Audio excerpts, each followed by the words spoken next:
আজকের রেসিপি হলো পমফ্রেট মাছের ঝাল। দেখো পমফ্রেট মাছগুলো দেখো বন্ধুরা, কত বড় বড় দেখেছো সাইজ, এত বড় বড় সাইজ। কিন্তু আমি কি করছি, এই দেখো দুই অর্ধেক করে নিয়েছি। এই বড় বড় মাছ, এত বড় মাছ তো সাইজ মানে কড়াইয়ে ভাজাও যাবে না, ওই জন্য দু টুকরা করে নিয়েছি। আজকে পমফ্রেট মাছের ঝাল করব বন্ধুরা। বন্ধুরা তোমরা কি করবে মনে আছে তো তোমাদের? সাবস্ক্রাইব করবে, লাইক করবে, কমেন্ট করবে, শেয়ার করবে, আর হচ্ছে সম্পূর্ণ ভিডিওটা দেখবে আর সাবস্ক্রাইব করবে, বুঝছো বন্ধুরা? এখন এই দেখো কড়াইয়ে তেল দেবো, মাছটা হালকা করে ভেজে নিতে হবে।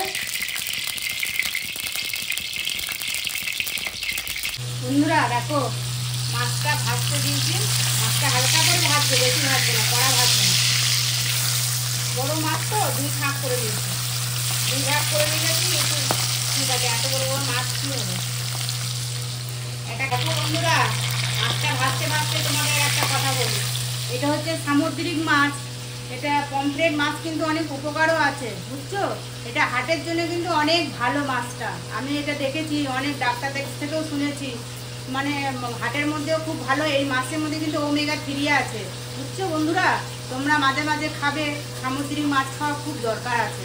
মাছটা ভাজতে ভাজতে আমি একটু মশলা করে নিই, বুঝছো? মাছটাও হোক, আমি একটু মশলাও করে নিই। কালো সর্ষে অল্প দিলাম, বেশি দিব না, আমার আবার ভয় লাগে। আর হচ্ছে পোস্ত দিব, একটু পোস্ত দিলাম, আর একটু সাদা সর্ষে দিলাম। বন্ধুরা এই দেখো মাছগুলো সুন্দর করে হালকা করে ভেজে নিয়েছি। আর হচ্ছে পুরা গরম লাগছে আজকে গরম হতে হতে রান্না করে একদম পুরা ঝাল দিয়ে খাবো আজকে, বুঝছো বন্ধুরা? সরষের মধ্যে একটু ঝাল দিলে না পুরা টেস্ট লাগে। মশলাটা মানে সরষে, পোস্ত, কালো সরষে, সাদা সরষে সব দিয়ে ইয়ে করছি, মিক্সিতে গ্রাইন্ড করে নিচ্ছি, মানে জল না দিয়ে একটু করছি, তারপরে আবার দেখাচ্ছি তোমাদের। দেখছো সুন্দর মিহি হয়ে গেছে। এরপরে আমি কি করব দেখো, যাতে তিতো না হয়, মিক্সিতে যাতে তিতো হয় না। আমার তিতো হয়, কিন্তু আমি এটা দেখলাম তিতো হয় না। এই যে লবণ দিয়ে দেবো, স্বাদ অনুযায়ী লবণটা এটাই দিয়ে দিলাম। আর একটু সরষের তেল দিয়ে দেবো, এই দেখো সরষের তেল দিয়ে দেবো, কিন্তু অল্প করে, অল্প জল দিয়ে দেবো, তাহলে আর তিতা কিছু হবে না। এই দেখো বন্ধুরা, দেখছো মিহি পেস্ট হয়েছে সুন্দর। দেখো দেখো দেখো দেখো মাছ ভাজার তেলের মধ্যে এই যে কালো জিরা দিয়ে দিলাম, একটু অল্প করে কালো জিরা দিয়ে দিলাম। কালো জিরাটা দিয়ে দিয়েছি। এখন এই মশলার পেস্টটা দিব, পেস্টটা দিচ্ছি সুন্দর।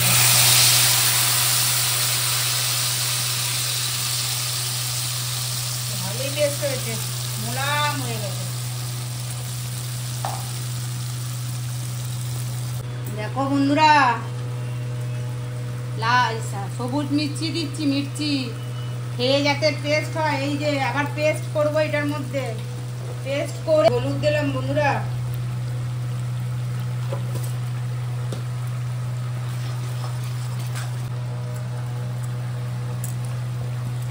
এই দেখো বন্ধুরা, লঙ্কা পেস্ট করে নিয়ে দিয়ে দিলাম, সবুজ লঙ্কা, কাঁচা লঙ্কা দিয়ে দিলাম পেস্ট করে।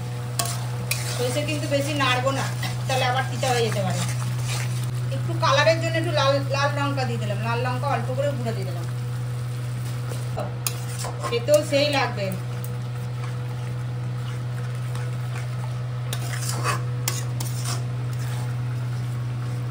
দেখো বন্ধুরা, মশলা কিন্তু কষানো হয়ে গেছে, আর বেশি কষাবো না।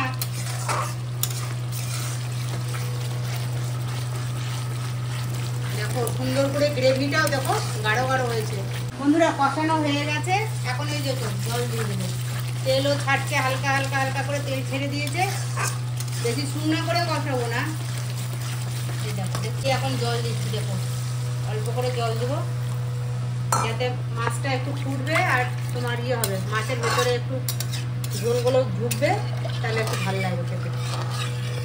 ঝোল ফুটে গেছে, এখন এই মাছগুলো দিব একটা একটা করে। দেখো এই দেখো মাছগুলো দিচ্ছি এখন।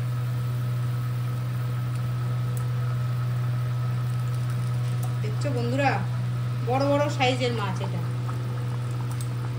অনেকটা বড় ছিল মাছটা, পমফ্রেট মাছটা না অনেকটা বড় ছিল। দেখো একটু ঝোলটা ফুটে গেলে তারপরে এখনো লাস্ট পর্যন্ত দেখবে, এখনো টাইম আছে, এখনো একটা লাস্টে কি দিব দেখো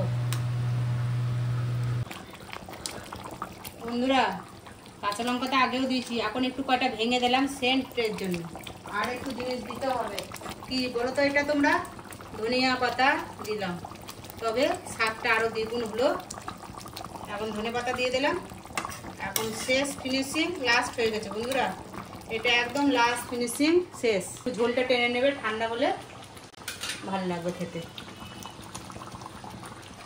তাহলে বন্ধুরা এখানে ভিডিওটা শেষ করলাম। তোমরা তাহলে সাবস্ক্রাইব করবে, লাইক করবে, শেয়ার করবে, আর হচ্ছে তোমার ফেসবুক থেকে দেখলে ফলো করবে, আর সম্পূর্ণ ভিডিওটা দেখবে, প্রথম থেকে লাস্ট পর্যন্ত ভিডিওটা দেখবে। আর পরের নেক্সট ভিডিও আসবে, তোমরা কি ভিডিও দেখতে চাও সেরকম তাও কমেন্ট করে আমাকে জানিও। পরবর্তী ভিডিও নেক্সট আসবে। ভালো থেকো, সুস্থ থেকো বন্ধুরা।